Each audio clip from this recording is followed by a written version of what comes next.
practically perfect in every way. Practically perfect, so people say. Each virtue the genius of God. Each trait is great and comely sound. I'm practically perfect. Thank you for doing this. I know this is a third last show coming up tonight. I guess first of all, how has it been, Kieva? It's been so incredibly amazing. I honestly have no words. I've just cried tears of joy just because I love every second of it. And I don't want it to end. It'll be bittersweet.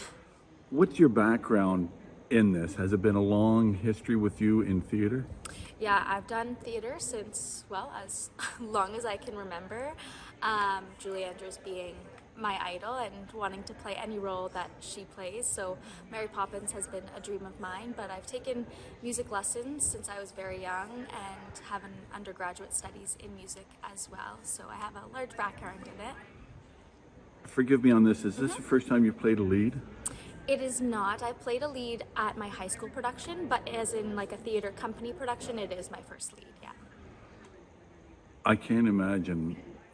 I watched the dress rehearsal and it was emotional.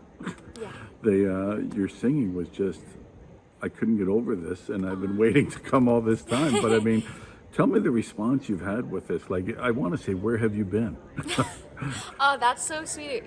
The response has been honestly overwhelming. I've been in a lot of shows and maybe not grown into my voice as much as I have in this role, or maybe not given the opportunity the way that they have given me the opportunity to play this role. But yeah, coming into my voice this year, I have grown and developed. My mom and dad have heard me my whole life, and they just say that I have just come a long way. So a lot of growth and development or opportunity presented itself. Is this where you want to be in the future? I am currently in Teachers College as a primary junior educator, and I've always loved the stage. I actually applied to universities for music theater, and straight against it just because there's this, I want to say, stigma around it that you can't have a life in theater. It's always been a part of my life, and I know that it will always be a part of my life, whether that is career-based or volunteer fun-based.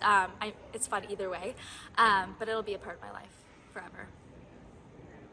When you got up here for the first time almost 2 weeks ago? Yeah. Stage fright, what was it like? I was nervous before stepping on stage, and then as soon as I stepped on stage, nerves went away. It felt like I was at home. That voice, and I know I keep coming back to this, but that voice, I've said to many people that you could be a Julie Andrews understudy. It's that amazing, and I'm so glad that you've had such a great turnout for this. But I don't want to repeat the same question, but I just keep thinking, where have you been? That voice of yours is incredible. Thank you so much. I'm getting emotional just because that compliment is the greatest compliment I have ever wanted to receive in my entire life. Just, she is my idol, and I've aspired to be her or somewhat of who she is for my entire life. So that compliment just really hits home and makes me want to pursue this even more. To say that you've watched Mary Poppins many times would be an understatement as well, I'm sure. Yes, a very big understatement. What's it going to be like for the final show? I can't think about it or else I'll cry, because it's going to be very emotional. I know that I'm going to be beaming from ear to ear the entire show, not wanting it to end, just being so happy and grateful for this opportunity. Just these amazing people is what I'm going to miss most for this show. I've never worked with VOS before, but they made me feel welcome, and they're like a family, and I'll never forget that.